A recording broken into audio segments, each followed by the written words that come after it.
Lovely, lovely, wonderful people. A pleasant afternoon to you. All right, I'm seeing something else here in the weekend's star. Mourners making unholy noise at burials. Veteran funeral directors slam disgraceful music behavior, which is so true. I've seen it when you've been to the internment places. I said, boy, people really have no respect again. I don't know what is going on there in their minds. To borrow the words of, the former great prime minister who says like termites eating their brains out. I mean, I'm really not being rude, but it is true. It is really ungodly. The once solemn journey from hearse to church and burial, traditionally marked by sacred gospel music, is increasingly featuring sometimes lewd music, prompting some veteran funeral home operators to call for tighter regulations. It is true. And unfortunately, it's among a certain class. And then you wonder why we will always have classism. People sometimes don't contribute to it, So you have the people from the elite separating themselves from the lower echelon because sometimes you contribute to it. They're going to think that you're hog and goats, that you're brainless, and you're like monkeys. That is how they're going to have you. I'm saying it for you to get the point that I'm making, not to put you down. They're going to think that you're like, it's like, I can't even say dogs, because you have some people who treat dogs very equally as how they treat human beings that they really love. It's like they think of you like cockroaches, like rats, and even some people keep rats as pets. So I have to say cockroach is a bug that they need to get rid of. Chink, fleas, flies. I'm not lying, and I'm not saying it for you. That is how they consider you many times when I hear them speak. Because of some of the times the things that you do, and they think that you're brainless because you're going to a funeral where it is a very solemn moment. Somebody has died. Even, the Bible says celebrate life. I understand where it is coming from. But celebratory moment is not lewd music. It is not unwholesome music. And it's not even said the music is very, motivating or inspiring. They're vulgar, inappropriate for the setting. And sometimes even the dress code is, oh my God.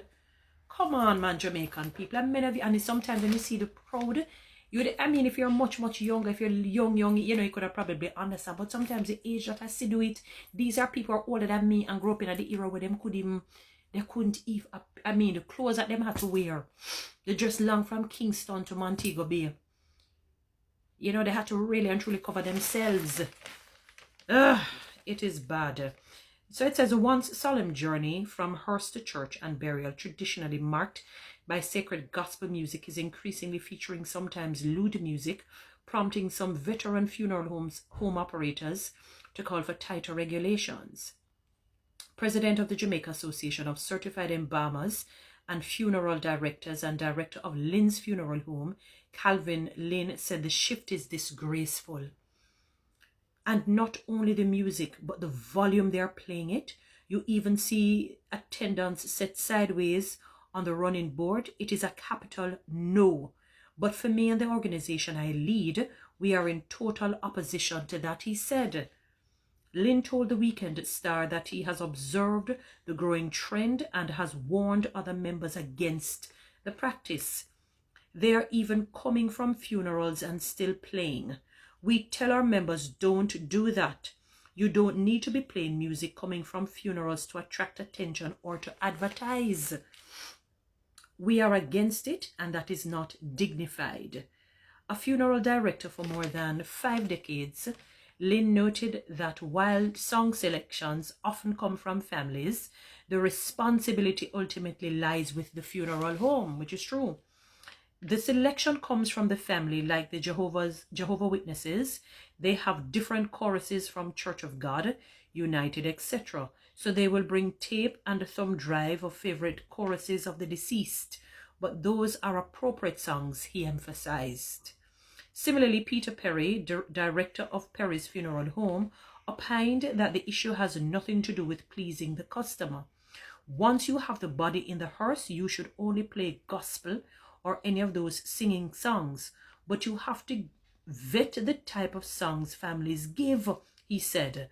Also chiding operators for playing music after leaving burials. Carry the hearse, go park in silence, but they but they are playing songs with all bad words. This is getting out of hand. Jamaica really lawless, bad enough? We're lawless and godless. No, sir. Lynn maintained that he has not yet encountered families requesting inappropriate songs. They're not going to do that. They're not going to directly request it, but they'll just probably find a way to get it played. But I would tell them point blank, I wouldn't play it. He argued that the problem started from untrained newer operators entering the industry. We, Lynn's funeral home, introduced sacred music on the hearse. We selected the good old hymns, but what has happened in recent times is that the government refuses to put in a regulation. But we are trained abroad, we have dignity and discipline, and what it takes to operate a proper funeral. They, the offenders they're talking, are just hurry come up, fly by night, because they are not trained. And he's right. Perry echoed similar concerns, calling some operators loose people who don't respect the industry. Hence, anything goes for them, they don't have class, he said. Lynn said that families already have an opportunity to express personal tastes during 9-night gatherings and wakes. He also noted other unpleasant trends.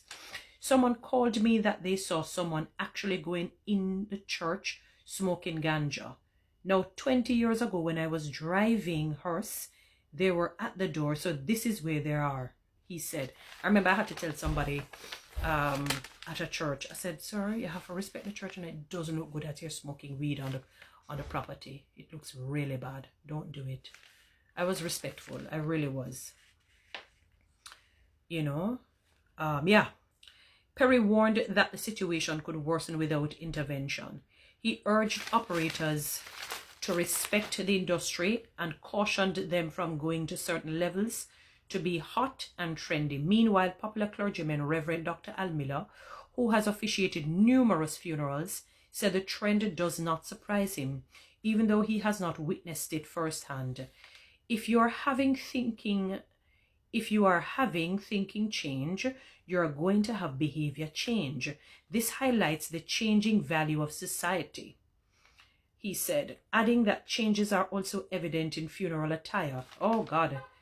I remember one time I went to a funeral at a Seventh-day Adventist church, and it was in the inner city.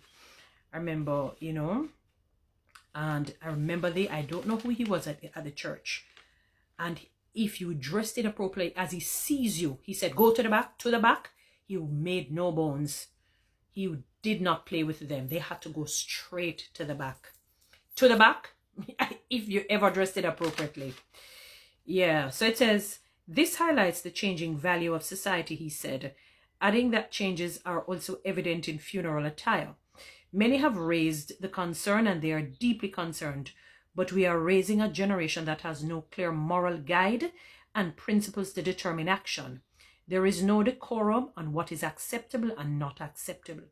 Still, Miller stressed that music at funerals should be used to comfort and encourage, and to build up and speak to a consciousness of their own mortality. I hear that, which is true. The funeral homes themselves should take responsibility because they're holding the values, or are they letting other factors determine what they do, such as money? Because they're getting money, you allow anything. You know, I realize that we have, it's so funny. There is something that I grapple with. Jamaicans come off very aggressive, but yet they have no backbone. They don't seem to stand for anything, and that is that is part and parcel why they fall for any and everything. There is no backbone, there is no principle. They have no guiding principle to anything. So people can come and wad their money in front of them, and they just play all manner of things. They dress any and every old way. I hear all kinds of things go on at some of these funerals, especially when they reach the interment, and it is a shame and a disgrace. And they take it for a joke because, as the Reverend Miller says, it is a time for them to look at their own mortality. Remember, somebody said to me, a lady, for example, she went to a funeral on a Saturday. The Sunday she died. The said Sunday that followed the Saturday. Sad. Very, very sad and disgraceful. But anyway, you know, guys, you know what to do. Read TikTok and YouTube. Subscribe. Give me one of those lines and you can follow me in